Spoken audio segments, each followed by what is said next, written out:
Welcome to a special edition of Inner Peace Arts Unscripted. I'm your host, James Coleman. I'm in what I'm calling the healing room. It's a healing red, one of the few reds that I've experienced that is, I actually feel as healing. I write at innerpeacearts.wordpress.com. Check it out. I also practice Inner Peace Arts, which is what all these videos are about, Inner Peace Arts. So if you're watching the videos, you're getting what it's about. This special edition in the Red Room is really about, the healing room is about the repercussions of what could happen when people actually start to practice Inner Peace Arts as a whole. Like if we get hundreds and hundreds and thousands of people to start practicing, what I expect would happen is that you would have a response from the ruling class, and that response would be probably to crack down on people. So one of the things that I think would happen, first one of the things that would happen as Inner Peace Arts becomes more popular would be for there to be a loss in entertainment dollars, because people would be spending less on entertainment because they would be trained and training to entertain themselves and to operate in such a manner that they don't need the machine to create culture for them, because they would actually become the culture creators themselves. So this is really, really important. That part of it is actually becoming a culture creator, where you and your group of friends or your community or whatever you want to call it, you get together and you create culture. And it's as good as and as satisfying as any movie, any song that could be written by any of these professionals. That's the point. That's the goal. And not to say that, can't enjoy a movie or can't enjoy a song or can't enjoy a football game, but at the end of the day, that entertainment vehicle serves the ruling class, and it keeps them in power and keeps them in with their ability to oppress, which is one of the things. I'll just say this, I think one of the reasons for a lot of the mental illness that people are experiencing is because of the disconnect between who they are and what they do. And that, for many people, is completely unhealthy.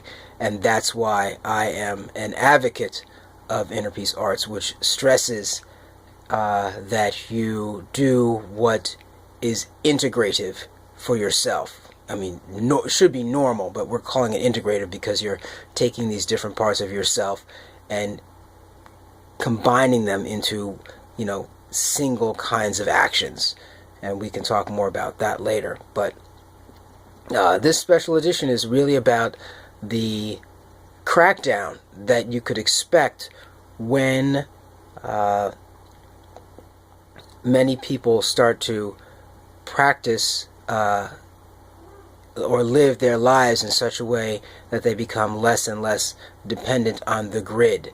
And you could expect them to respond violently, or expect them to respond in such a way that they would try to get you to become more dependent on the grid. So they would change prices so that you would have to work harder, so that you wouldn't have time to participate in I wouldn't say rebellious, but I said natural practices, right? Practicing inner peace.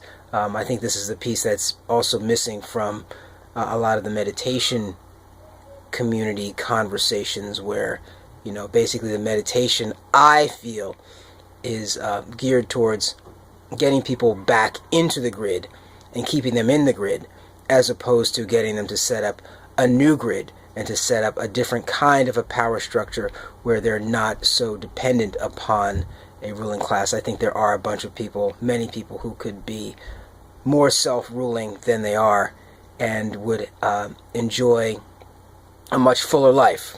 Some basics: there's two things in life that are important: feelings and stuff. Hurt people's feelings, they hurt you. They tend to take people's stuff, they hurt you. So those are the things that we're trying to manage and teach you how to work with, as in inner peace arts and with universal consciousness, whatever you want to call it. That's really what I wanted to talk about here in this special edition. That there could be a crackdown. You'd have to be prepared for that, and that's why I'm encouraging practitioners to really get involved in technology and master technology, because again, there are two things: there's religion and technology. I'm reviewing these bottom line basics because that's actually my gift. My gift is to boil things down to their purest essence, where you can't get much deeper or much more simpler. And there's religion and technology. Religion is how you use stuff. Technology is the creation and the manipulation of that stuff. Religion is the reasons why you use the stuff. So that's what I wanted to share today, and I wanted to share it in the Healing Red Room, because I think there will be a kind of a healing that will be necessary in order to stay the course, like a kind of auto healing. Stay the course when things start to, when there's a crackdown. And I think because there's always been an oligarchic ruling class, since there's pretty much been writing and agriculture, there's been a ruling class. Now it's time for us, or people, to take over language, the writing, and to take over the agricultural technologies, such that they can't be used to rule over people. If I can have food, clothing, shelter, reasonable work, relaxation, and reproductive rights, right? I'm pretty much set and don't need to be caught up in a grid. So that's what I wanted to share. I hope, again, that this was revealing and is preparing you for what's to come, and also to set it straight so that you heard it first here, that it's not, I'm not ignorant of the ruling class's desire to keep you under its thumb. And it's not to be scared, but just to say, hey, this is what it is, and I'm prepared for it, you're prepared for it. And as we practice, and listen, this might not be for another 2 generations, I don't know, but I'm laying it out here as a possible and most likely response when it's like when your little toy stops working the way you want it to work, you try and fix it, and their fixing it is your oppression. So I'm James Coleman. I write at innerpeacearts.wordpress.com. You check me out on Facebook and Twitter at innerpeacearts1. Check me out on Facebook. You're on YouTube or wherever you're seeing this video. And that's it. Yevarechecha Adonai veish merecha. Ayer Adonai panav elecha vichuneka. Yisa Adonai panav elecha vayasem lecha shalom. Have a fantastic day.